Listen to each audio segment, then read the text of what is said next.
India TV YouTube channel को subscribe करें और बेल आइकन दबाएं। मुंबई माया नगरी या गड्ढा नगरी, आपको स्पेशल रिपोर्ट दिखाएंगे, लेकिन उससे पहले इस वक्त एक बहुत बड़ी खबर।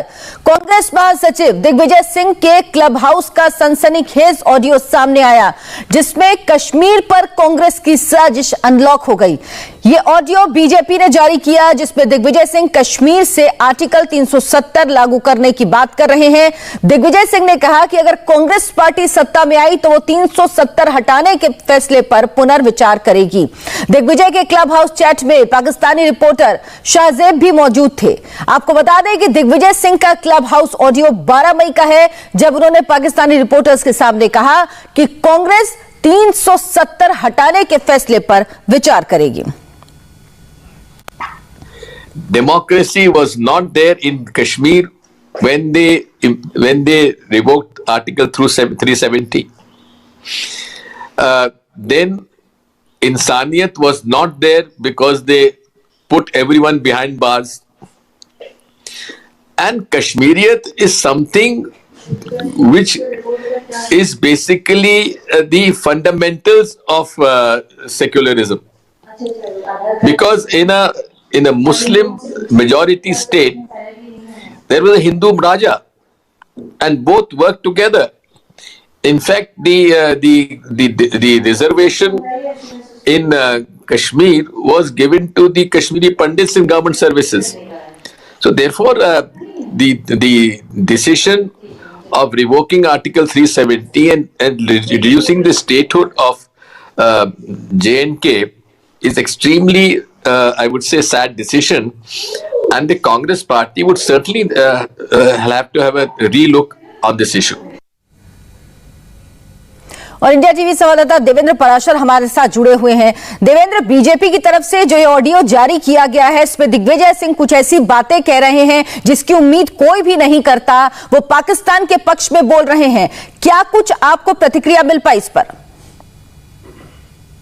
ये निश्चित तौर पे 15 मई का ये जो क्लब हाउस चैट है, और वो आज जो बीजेपी ने उसको अपने ट्विटर हैंडल से जारी किया है, बीजेपी के सोशल मीडिया हेड आबिद मौलवी हैं, उन्होंने इसे जारी किया है। और जाहिर तौर पे पाकिस्तानी जर्नलिस्ट भी उस क्लब हाउस में हैं, उनसे इस तरह की बात करना और निश्चित तौर पे कांग्रेस पार्टी को लेकर और बीजेपी जो आरोप लगाते रही है कश्मीर को लेकर, ये एक बार फिर से उस पर और ज्यादा चस्पा होगा और ज्यादा पुख्ता होगा। और दिग्विजय सिंह का तर्क भी आप देखें तो बहुत अजीबोगरीब लगेगा, न सिर्फ पॉलिटिकल स्पेक्ट्रम में बल्कि आम आदमी के लिए भी उसे डाइजेस्ट करना बहुत मुश्किल होगा। कश्मीरियत को सेकुलरिज्म का जिस प्रकार से उदाहरण देते हुए बता रहे हैं कि हिंदू राजा जबकि मुस्लिम बहुसंख्या थे, जिन कश्मीरी पंडितों की बात कर रहे हैं, उन्हीं कश्मीरी पंडितों को अपने घर बार छोड़ के कश्मीर से निर्वासित होना पड़ा, सालों हो गए, उनके घर जला दिए गए, उनके साथ कितना ज्यादा अत्याचार हुआ, क्या वो भी किसी सेकुलरिज्म का हिस्सा था? ये जाहिर तौर पे बीजेपी इन सारे सवालों के साथ कांग्रेस पार्टी पर और ज्यादा हमलावर होगी। और कुल मिलाकर धारा 370 को लेकर कांग्रेस पार्टी का हालांकि ये जो स्टैंड है कि रिलुक वो करेंगे, इससे पहले चिदम्बरम भी बोल चुके हैं, लेकिन निश्चित तौर पर जब भी ये मसला आता है तो बीजेपी को ऐसा मौका मिलता है कि कांग्रेस पार्टी को कटघरे में खड़ा करने का, क्योंकि देश का जो सेंटीमेंट है निश्चित तौर पे ये वो सेंटीमेंट नहीं है जिसे कांग्रेस पार्टी कैरी कर रही है, उसे आगे बढ़ा रही है कश्मीर को लेकर। जी देवेंद्र, आप जिस तरह से खुद भी बता रहे हैं कि पहले चिदम्बरम भी इसको लेकर बात कह चुके हैं, लेकिन ये बात इसलिए प्रमुख है क्योंकि राहुल गांधी के बहुत नजदीकी हैं दिग्विजय सिंह। उसके अलावा वो जिस मंच पर ये बात कह रहे हैं, वहां पर पाकिस्तान के पत्रकार भी मौजूद हैं। जी हाँ, बिल्कुल। और जिस माहौल में ये बात कर रहे हैं, आप देखें तो कश्मीर में धारा 370 हटने के बाद आपको कई सारी सकारात्मक चीजें दिखेंगी। स्टोन कोटिंग की जितनी सारी चीजें होती थी वो नहीं दिख रही है। डेवलपमेंट प्लान पे आप देख रहे हैं कि जम्मू कश्मीर किस तरह से आगे बढ़ रहा है। इवन कोरोना काल में आपने देखा कि किस प्रकार से कई जिले ऐसे हैं जहां पे 100% वैक्सीनेशन हुआ है, डोर टू डोर जाके वैक्सीनेशन कराया जा रहा है। तो आप कई सारी सकारात्मक चीजें देख सकती हैं अभी जम्मू कश्मीर के माहौल में धारा 370 हटाने के बाद। और इकोनॉमिक प्रूडेंस की आप बात कर लें, इंटीग्रिटी की बात कर लें, ये सारी चीजें करप्शन के खिलाफ जिस प्रकार से कार्रवाई हुई है, बहुत सारी सकारात्मक चीजें हैं अभी जम्मू कश्मीर प्रशासन जिस प्रकार से चल रहा है। तो उस परिस्थिति में एक बार फिर से इस सेंटीमेंट को हवा देने की कोशिश करना, जाहिर तौर पे आप यहाँ कश्मीर के जो सेपरेटिस्ट लीडर हैं, ये वो सेंटीमेंट है जो भड़काने की कोशिश करते हैं। आपने देखा कि पिछले 3-4 दिनों के अंदर भी, इनफैक्ट 3-4 दिनों से ज्यादा पहले से, पिछले 10-15 दिन की अगर आप बात कर लें तो जम्मू कश्मीर में बहुत हवाएं फैलाई जा रही है कि जम्मू को अलग राज्य का दर्जा दे दिया जाएगा, कश्मीर को फिर जम्मू कश्मीर को 2 भाग में बांट दिया जाएगा। ये सारी चर्चाएं सिर्फ इसलिए की जा रही हैं ताकि जिस डेवलपमेंट प्लान पे जम्मू कश्मीर जा रहा है उस माहौल को खराब किया जाए, उससे भड़काया जाए, जो कि हकीकत से कोसों दूर है, ये महज अफवाह है। उस परिस्थिति में 370 का राग इस तरह से आलापना निश्चित तौर पे बहुत ज्यादा अजीबोगरीब है। कांग्रेस पार्टी का ये जो स्टैंड है, निश्चित तौर पे देश का जो मूड है वो इस स्टैंड से अपने आप को इको नहीं करता, अपने आप को कनेक्ट करता नहीं दिखता। देवेंद्र का ये भी जानना महत्वपूर्ण होगा कि जब ये बात दिग्विजय सिंह कह रहे थे, जो लोग इसमें जुड़े हुए थे साथ में, वो कौन कौन थे, उनकी क्या प्रतिक्रिया रही इस पर?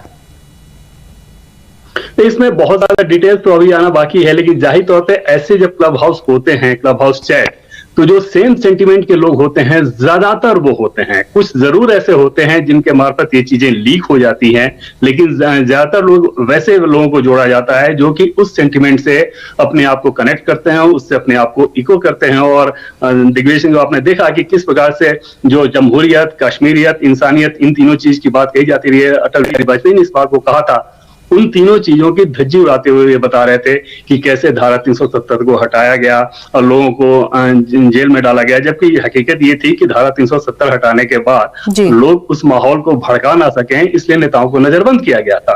और 370 जो हटाया गया था वो कह रहे हैं कि डेमोक्रेटिक नहीं था, जबकि देश की पार्लियामेंट और वहां पर जो चुनी हुई सरकार, उस चुनी हुई सरकार ने पार्लियामेंट में उस प्रस्ताव को रखा था, देश की पार्लियामेंट ने उस प्रस्ताव को मंजूरी दी थी। उसके बावजूद ये कहना है कि हाँ वो डेमोक्रेटिक नहीं था, सेक्युलरिज्म का जो तर्क उन्होंने दिया वो आपने देखा। तो ये सारी चीजें जाहिर तौर पे कांग्रेस पार्टी की उस पॉलिसी का हिस्सा है जो कि जम्मू कश्मीर। देवेंद्र, लेकिन अब कांग्रेस पार्टी के मुखिया को ये कहीं ना कहीं साफ भी करना होगा कि कांग्रेस पार्टी का स्टैंड आखिर किसमें है, क्योंकि ये बात दिग्विजय सिंह ने पाकिस्तानी पत्रकारों के सामने कही है। इसलिए कांग्रेस पार्टी के वरिष्ठ जो हाईकमान है उनका जवाब देना इस पर बनता है। बहुत बहुत शुक्रिया आपका इस तमाम बातचीत के लिए।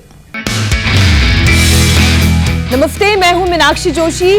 वीडियो और खबरों से अपडेट रहने के लिए India TV YouTube channel subscribe करें, बेल आइकन दबाना ना भूलें। जुड़े रहें इंडिया टीवी के साथ।